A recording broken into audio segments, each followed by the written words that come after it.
আসসালামু আলাইকুম। সবাই কেমন আছেন? শিউলি শখের রান্নাঘরে আপনাদের সবাইকে ওয়েলকাম জানাচ্ছি। আজকে আপনাদের সাথে একটা এলসা থিম কেকের ডেকোরেশন শেয়ার করব। আর এই কেকটা আমি ফাঁকিবাজি পদ্ধতিতে ডেকোরেশন করেছিলাম। আশা করি আপনাদের কাছে আমার আজকের ভিডিও ভালো লাগবে। তাহলে চলুন শুরু করা যাক। প্রথমেই কেকটাকে আমি ২ টা স্লাইস করে কেটে নিয়েছি। এরপর কেকটাকে আমি ডেকোরেশন করে নিব। এইজন্য একটা বোর্ডের উপর কিছুটা ক্রিম লাগিয়ে দিয়ে তার মধ্যে আমি দিয়ে দিলাম কেকের একটা লেয়ার। এরপর এর মধ্যে আমি দিয়ে দিলাম সুগার সিরাপ। সুগার সিরাপ দেওয়ার পরে এর উপরে আমি দিয়ে দিলাম হুইপ ক্রিম।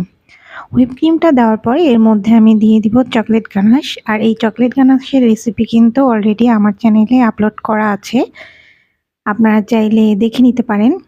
এরপর চকলেট গানাশটা খুব ভালোভাবে একটু স্প্রেড করে দিয়ে তার উপরে আমি আরেকটা কেকের লেয়ার দিয়ে দিলাম। কেকের লেয়ারটা দিয়ে তার উপরেও আমি সুগার সিরাপটা দিয়ে দিলাম। সুগার সিরাপটা দিয়ে তার উপরে আমি অল্প পরিমাণ ক্রিম দিয়ে কেকটাকে খুব ভালোভাবে একটু ক্রাম কোট করে নিব। অবশ্যই কেকে ফিনিশিং আনার আগে কেকটাকে ক্রাম কোটিং করে নিয়ে নরমাল ফ্রিজে রেখে সেট করে নিয়ে এরপর হচ্ছে আপনাদের কেকে ভালোভাবে ফিনিশিং আনতে হবে। নাহলে কিন্তু ফিনিশিং আনার সময় কেকের যে গুঁড়িগুলো থাকে সেগুলো কেকের উপরে উঠে আসে। কেকটাকে আমি ক্রাম কোট করে নেওয়ার পরে নরমাল ফ্রিজে রেখে সেট করে নিয়েছিলাম। এখন কেকের উপরে আমি ফাইনাল ফিনিশিং দিয়ে নিব। আমি একটা হোয়াইট কালার ক্রিমের সাহায্যে কেকের উপরে ফিনিশিং দিয়ে নিব।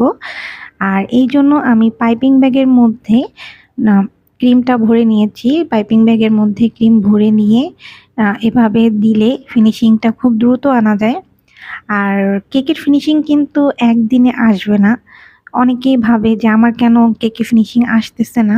তাদের জন্য এটাই বলব কেকের ফিনিশিং আপনার একদিনে আসবে না। যতই আপনি টেকনিক এপ্লাই করেন না কেন, আপনি কাজ করতে, করতে একটা সময় দেখবেন অনেক সুন্দর ফিনিশিং চলে আসছে।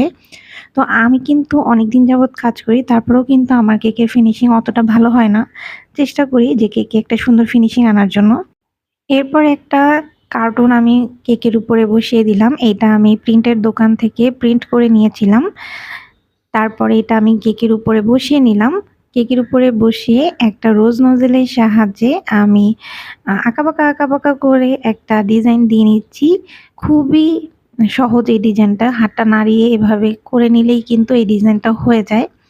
আমি চারপাশে আর উপরে সেম ভাবেই ডিজাইনটা করে নিব। এতে আমার কাজটা খুব সহজ হয়ে যায়। আর এটা যেহেতু অর্ডারের কেক ছিল না, এইজন্য আমি আমার মতো করে ডেকোরেশন করে নিয়েছিলাম।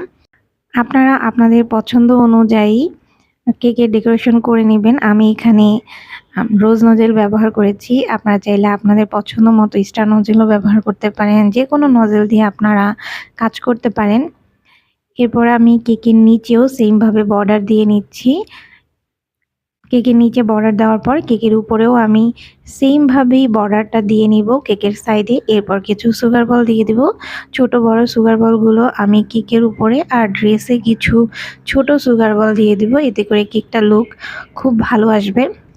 আর আমার আজকের কেকের ভিডিও আপনাদের কাছে কেমন লাগলো, মানে ডেকোরেশনের ভিডিও আপনাদের কাছে কেমন লাগলো অবশ্যই কমেন্ট করে জানাবেন।